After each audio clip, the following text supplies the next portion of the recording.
हमारे चैनल को सब्सक्राइब जरूर करें ताकि आपसे हमारे मजेदार कार्टून कभी ना छूटे। गांव के एक कोने में एक गरीब किसान रामलाल अपने छोटे से कच्चे घर में अपनी पत्नी सुमित्रा और 2 बच्चों के साथ रहता था। रामलाल मेहनती था, लेकिन उसकी किस्मत ने उसे हमेशा दगा दिया था। खेती में साल दर साल घाटा होता जा रहा था। जमीन पर फसल उगाना तो जैसे किसी चुनौती से कम नहीं था। फिर भी रामलाल सुबह सूरज की पहली किरण के साथ उठकर खेतों में काम पर लग जाता था। इसी तरह उसकी रोज की दिनचर्या थी। दिवाली का समय करीब आ रहा था और गांव में हर तरफ रौनक दिखने लगी थी। लोगों के घरों में साफ सफाई, रंगाई पुताई हो रही थी। बाजार में मिट्टी के दिए, खिलौने और मिठाइयां बिक रही थीं। लेकिन रामलाल के घर में दिवाली के त्योहार को लेकर कोई उत्साह नहीं था।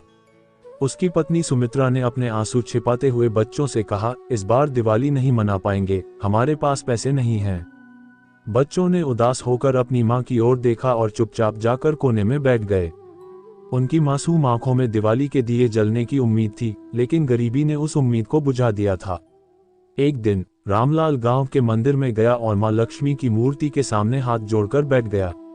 उसने मां लक्ष्मी से कहा, हे मां, कृपा करो, इस बार मेरे बच्चों की दिवाली में भी दिए जल सके, ऐसा कोई चमत्कार कर दो।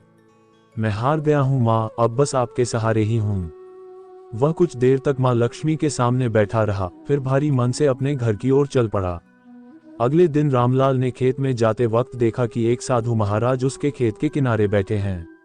रामलाल ने उनके पास जाकर प्रणाम किया। साधु महाराज ने रामलाल की ओर देखा और मुस्कुराते हुए बोले, बेटा, मैं देख सकता हूं कि तुम बहुत परेशान हो। क्या तुम मुझे अपनी परेशानी बता सकते हो? रामलाल ने साधु को अपनी गरीबी और दिवाली पर बच्चों की खुशी ना दे पाने की मजबूरी बताई। साधु ने उसे दिलासा देते हुए कहा, बेटा, जब सच्चे मन से भगवान को पुकारा जाए तो वे जरूर सुनते हैं। ये लो, यह एक छोटा सा बीज है, इसे अपने खेत में बो देना। दिवाली की रात तुम्हारे घर में मां लक्ष्मी का आशीर्वाद बरसेगा। रामलाल को उस साधु पर भरोसा हो गया। उसने उस बीज को घर ले जाकर अपनी पत्नी को दिखाया। सुमित्रा ने भी आश्चर्य से उस बीज को देखा और कहा, अगर इस बीज में सचमुच चमत्कार है तो क्यों न इसे बो दें। अगले दिन रामलाल ने उस बीज को अपने खेत में बो दिया और मां लक्ष्मी का ध्यान करते हुए काम में लग गया। दिवाली से ठीक एक दिन पहले रामलाल जब खेत में काम कर रहा था तो उसने देखा कि जिस स्थान पर उसने बीज बोया था वहां एक छोटी सी पौध उगाई है। जैसे जैसे उसने उस पौध को देखा, वह धीरे धीरे बड़ी होती गई और उस पर चमकीले फूल खिल गए। उन फूलों की महक पूरे खेत में फैल गई। अचानक रामलाल ने देखा कि उस पौध के पास जमीन से सोने के सिक्के निकल रहे हैं। उसने दौड़ते हुए अपनी पत्नी और बच्चों को बुलाया और वह नजारा दिखाया। उसकी आंखों में खुशी के आंसू थे। सुमित्रा ने सोने के सिक्के उठाए और कहा, मां लक्ष्मी ने हमारी प्रार्थना सुन ली, इस बार हमारी दिवाली भी रोशनी से भर जाएगी। बच्चों के चेहरों पर भी खुशी झलकने लगी। उन्होंने पास के बाजार से मिट्टी के दिए, रंगोली और मिठाई खरीदी। रामलाल ने गांव के सभी लोगों को बुलाया और अपने घर को दियों से सजाया।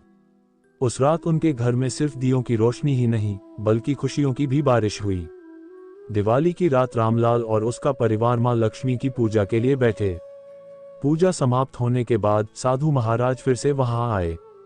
रामलाल ने उनके चरणों में झुककर धन्यवाद दिया और कहा, महाराज, ये चमत्कार आपने कैसे किया?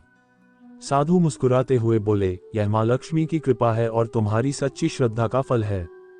हमेशा मेहनत और ईमानदारी से काम करना, मां लक्ष्मी का आशीर्वाद तुम्हारे साथ रहेगा। उसके बाद से रामलाल का जीवन बदल गया। उसकी मेहनत रंग लाई और हर साल उसकी फसल भरपूर होने लगी। मां लक्ष्मी की कृपा से उसकी जिंदगी में खुशियों की बहार आ गई। अब हर साल दिवाली पर रामलाल के घर में पहले से भी ज्यादा रोशनी होती थी। उसने सीखा कि जब इंसान सच्चे मन से मेहनत करता है और अपने ईश्वर पर भरोसा रखता है तो उसकी जिंदगी में भी उजाला जरूर आता है। रामलाल की कहानी आज भी उस गांव में सुनाई जाती है और लोग मानते हैं कि अगर सच्ची मेहनत और श्रद्धा हो तो मां लक्ष्मी की कृपा जरूर बरसती है। और आप भी मानते हैं मां लक्ष्मी की कृपा सच में होती है तो हमारे चैनल को सब्सक्राइब करिए, लाइक करिए और कमेंट करके बताएं हमारी कहानी आपको कैसी लगी। धन्यवाद दोस्तों।